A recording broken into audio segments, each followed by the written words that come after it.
You have stood in that room. The silence is so heavy it feels physical. You are holding a photograph.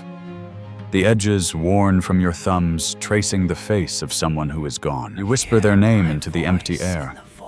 And then, for a split second, the hair on the back of your neck stands up. You feel a weight, a shift in the atmosphere, and you ask the question that has haunted humanity since the first grave was dug. Can you see me? We tell ourselves it's just grief. We tell ourselves it's just the mind playing tricks, desperate for a connection that physics says is impossible. But what if it isn't a trick?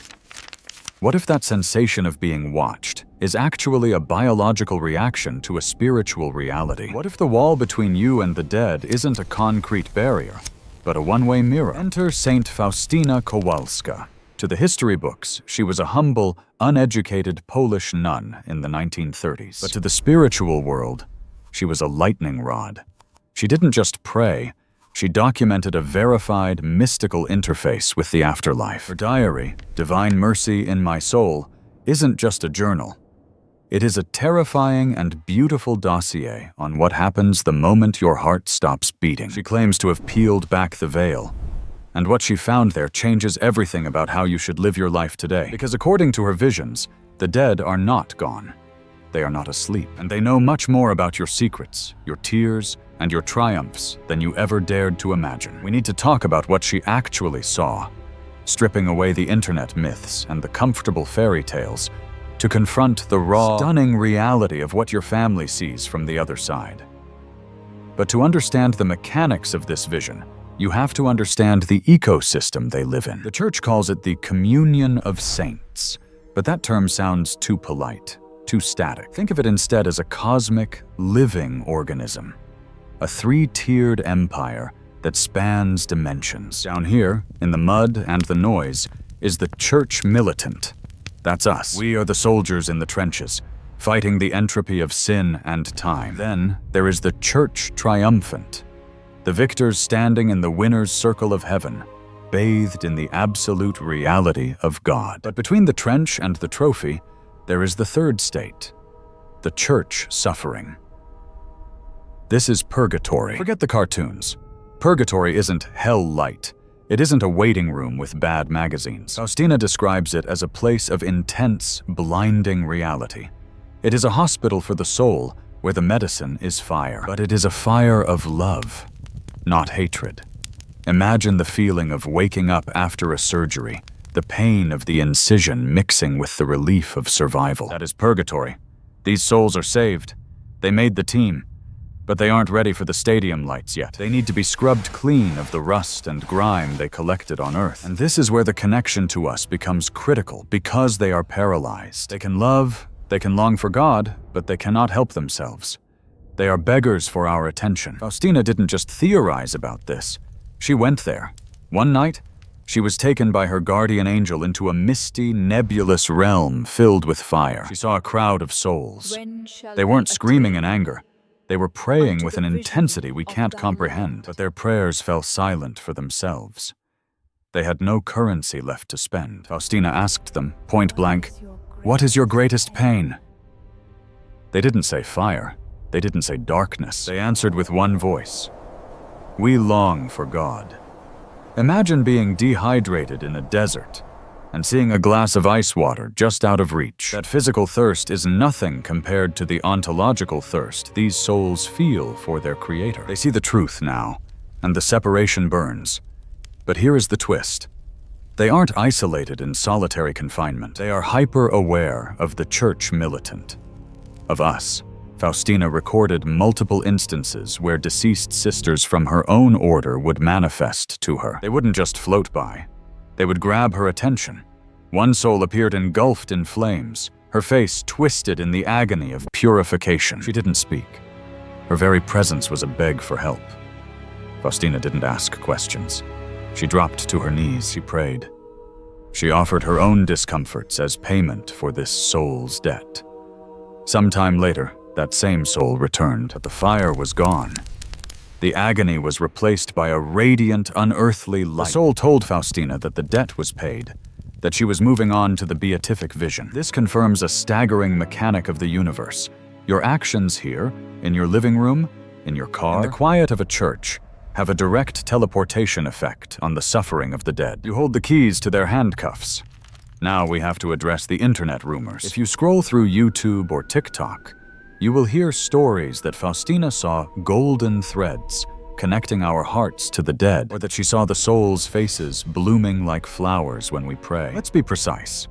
Those specific poetic images, the golden threads, the blooming flowers, are not in the original diary text. They are devotional artwork, beautiful metaphors created by the faithful to explain the feeling of the text. But don't be disappointed. The reality is actually far more profound than a golden thread. A thread can be cut. What Faustina describes is a spiritual resonance. She wrote that she could physically feel in her own soul when a deceased person needed her. It wasn't a visual wire, it was a transfer of state. She felt their need. And conversely, the souls feel our prayers not as a visual light show, but as relief. Imagine you are burning with fever, and someone places a cool, wet cloth on your forehead. You don't see the cloth, you feel the fever break. That is what your Hail Mary does to a soul in purgatory. It is a drop of cool water in a desert of fire. And there is another player in this drama, the Virgin Mary. Faustina saw her entering this realm of fire. The souls didn't call her mother or queen in that moment. They called her Star of the Sea. Think about that image. A star guiding a ship through a dark, violent ocean. Mary brings them refreshment. This implies that the souls are not just aware of us, but they are aware of the entire court of heaven interacting with them. But what about the souls who have finished the course? What about grandma or your father if they are already in heaven? Do they still care? Or are they too busy staring at the face of God to worry about your rent payment or your broken heart? This is where the fear of being forgotten comes in. We project our human limitations onto the dead. We think, if I'm happy, I forget the sad things. But heaven isn't a lobotomy. Heaven is the perfection of love. And you cannot perfect love by deleting the people you loved. Faustina's visions of heaven describe inconceivable beauties and a happiness that spreads to all creatures. But notice she says creatures, plural. It is a community. The theology here, backed by her mystical experience, is that the saints see us in God. They don't watch us like a reality TV show, obsessing over our every embarrassing moment. They see us through the lens of divine clarity. They see your struggle, but they also see the purpose of the struggle. They see your grief, but they see the reunion coming at the end of it. A father who couldn't express his emotions on earth is now a powerhouse of intercession for you in heaven. His anxiety is gone, replaced by a perfect, razor-sharp will to help you get there too. They aren't just watching, they are cheering. They are the crowd in the stands while you run the marathon, and their prayers are the water cups being handed to you at mile 20. This leads to a terrifying and hopeful conclusion. If they can see us, if they are aware of our spiritual state, then our lives are not private. There is a popular devotional belief, again, extrapolating from the spirit of Faustina's writings, that the souls in the afterlife experience immense joy when a family member on earth goes to confession. Think about the implications of that. You might be the black sheep of the family. You might feel totally alone in your struggle with sin. But the moment you drop your knees in a confessional and say, "Bless me, Father, for I have sinned," a ripple effect shoots through eternity. Your grandmother, your ancestors, the great cloud of witnesses, they light up. Your return to grace alleviates their suffering and amplifies their joy. Conversely, this means we have a responsibility. We cannot live as if our choices happen in a vacuum. To live recklessly, to throw away your faith, is to break the hearts of those who are waiting for you. So, what do you do with this information? You act. You realize that you are the protagonist in a story that they are reading in real time. First, you become a source of relief. Don't let their names fade into the background noise of your life. When you drive past a cemetery, that isn't a field of stones. It's a dormitory of friends waiting for a wake-up call. Pray the eternal rest. Offer your morning coffee, your traffic jam frustration, your physical pain. Offer it all as currency to buy their freedom from the fire. Second, you heal the wounds. Maybe you didn't get to say, "I'm sorry," before they died. Maybe they hurt you, and you never heard an apology. The conversation isn't over. The connection Faustina describes means that forgiveness can cross the barrier of death. You can forgive them now. You can ask for their forgiveness now.